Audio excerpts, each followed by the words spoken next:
During the 90s, with the creation of the CD-ROM as well as CD-based consoles, we saw a rise in the FMV game, basically interactive movies. And after that novelty wore off, the whole genre kind of faded into obscurity.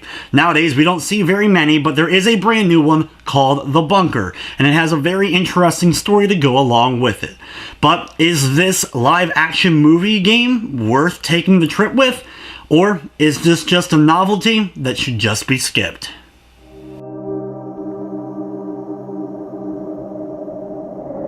The Bunker is a live-action interactive movie featuring real actors.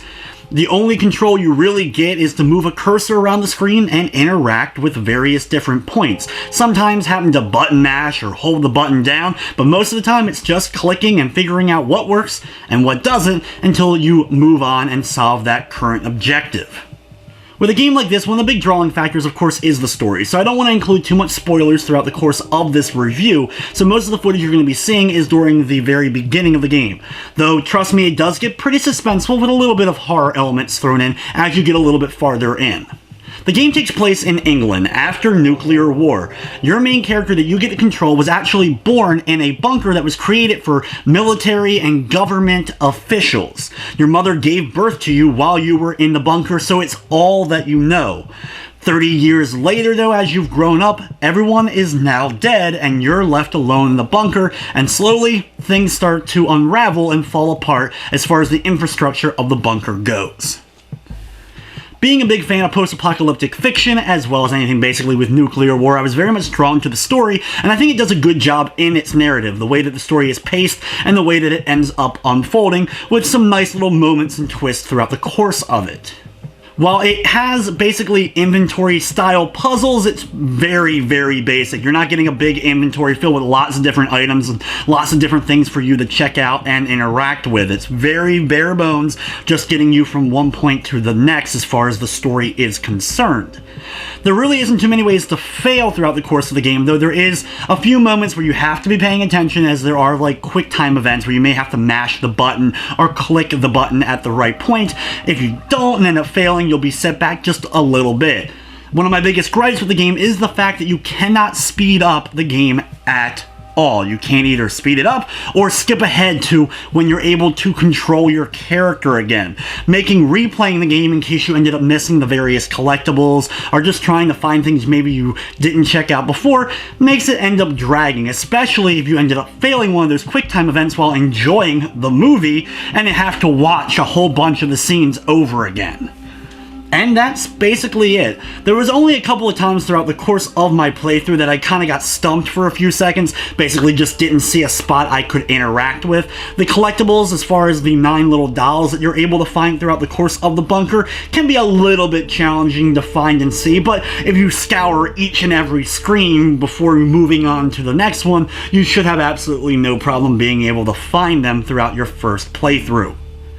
Because of the nature of this game, it is a very short experience. In fact, it took me less than 2 hours in order to complete it.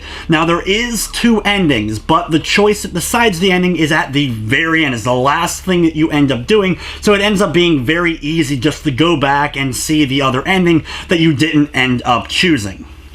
During the course of my playthrough, I didn't run into any kind of freezing, stuttering, crashing, or glitching of any sort. There was a couple of occasional little video bugs here and there where like one thing didn't blend seamlessly into that next transition, which is something that always happens with games like this, but it never really took me out of the experience by any means. The music, while not too much spread throughout, does do a good job of being ambient sound, raising the tension when necessary and bringing it down in more calming, freer areas. As far as the writing and the acting goes, it's all very well done. This is definitely not your mid-90s FMV game with the terrible B-movie acting. I'm not going to say it's absolutely stellar by any means, but Adam Brown, who plays the main character, definitely did a good job, and the people that played the other characters, mostly in flashback, also did a good job in their roles. While I very much enjoyed the story that was told throughout the course of The Bunker, this is an extremely hard game for me to rate. It is available on the PlayStation 4 for $19.99. It does thankfully feature a full trophy list as well as a platinum, and it is a pretty easy platinum in order to obtain. In fact, most people should be able to attain it on their very first playthrough. Only issue is if you end up missing anything whatsoever, you do have to play the entire game over again, as there is no chapter select or any kind of skippable cutscene, so you're playing it all over again. So in that regard, I guess it's a good thing that it's short. Like I said, it's very hard for me to give this game a score, but I will be giving it a 6 out of 10. I think it'd be like post-apocalyptic fiction or the FMV games of the 90s. It will be worth checking out The Bunker, but it's hard to say go out and get it right now based on the price and the length. It only took me 2 hours to play through it all the way, and that is a little bit of time considering the $20 price tag, but I'm sure the game was not cheap to make with the acting as well as just the sets and everything else that was involved with it. Like I said, very hard for me to rate this game or be able to really truly recommend it to people. But that's going to wrap up this review. I'd like to thank you for watching, and of course, I hope you enjoyed.